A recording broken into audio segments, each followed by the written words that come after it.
शिवबा केवळ आमचा पुत्र नाही, तर अवघ्या मराठी जनांचा स्वाभिमान आहे.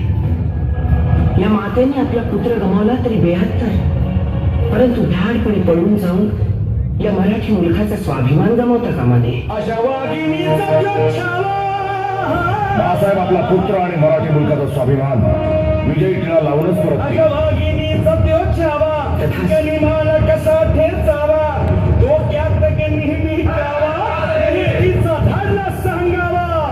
भेटीसाठी महाराजांना एक शानदार शामियाना उभारला होता आणि अशा या शामियान्यात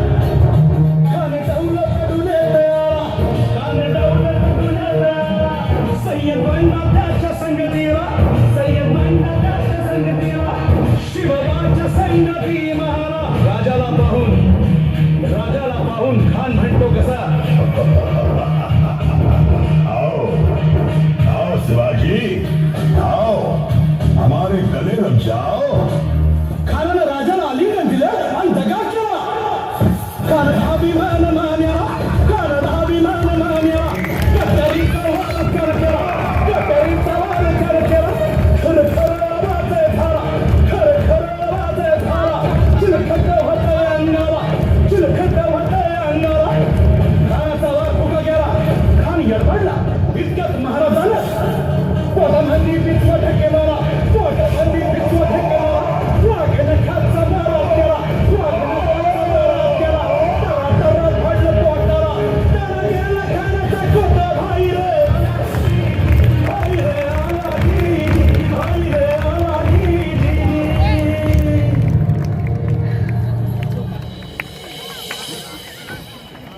अफजल खानाच्या वधानंतर महाराजांनी स्वराज्यवाढीची मोहीमच हाती घेतली.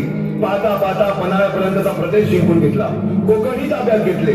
सर्वत्र फक्त विजय दिसू लागला. हिंदवी स्वराज्य वाढू लागले. अशा या वाढत्या हिंदवी स्वराज्यावरती संकटे येतच होती. पुढे स्वराज्यावर संकट आले ते म्हणजे सिद्धी जोहरचे. सिद्धीने सुमारे 4 महिन्यापेक्षा जास्त पन्हाळ्याला वेढा घातला. या वेड्यातून महाराजांना सुटकेसाठी बाजीप्रभू देशपांडे, शिवा काशी व अनेक बांधवांनी पराक्रमाची शिकस्त दिली. समोर मृत्यू दिसून सुद्धा शिवा काशी शिवाय बनून सिद्धीच्या शामियानात जातात. काय म्हणावे त्या धैर्याला. पावनखिंडी 3000 गनिमांची अवघ्या 300 मावळ्यांना घेऊन घोडखिंड रुंडवली आणि बाजीप्रभूंनी राजांना पुढे जाण्यास सांगितले. काय म्हणावे त्या शौर्याला. राजे लाख मिले तरी चालतील, परंतु लाखांचा पोशिंदा हा जगलाच पाहिजे.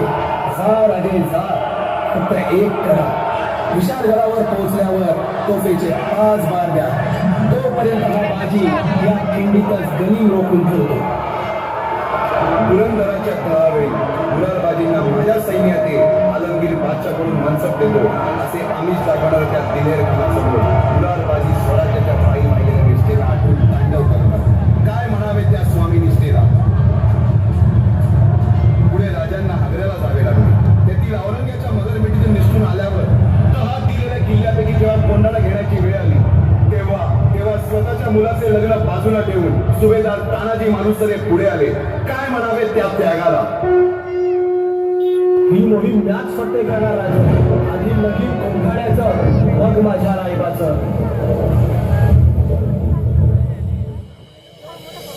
अशा या स्वराज्याच्या यज्ञकुंडात अनेक महावीरांनी शौर्याची, निष्ठेची, त्यागाची समिधा धारण करून आहुती दिली.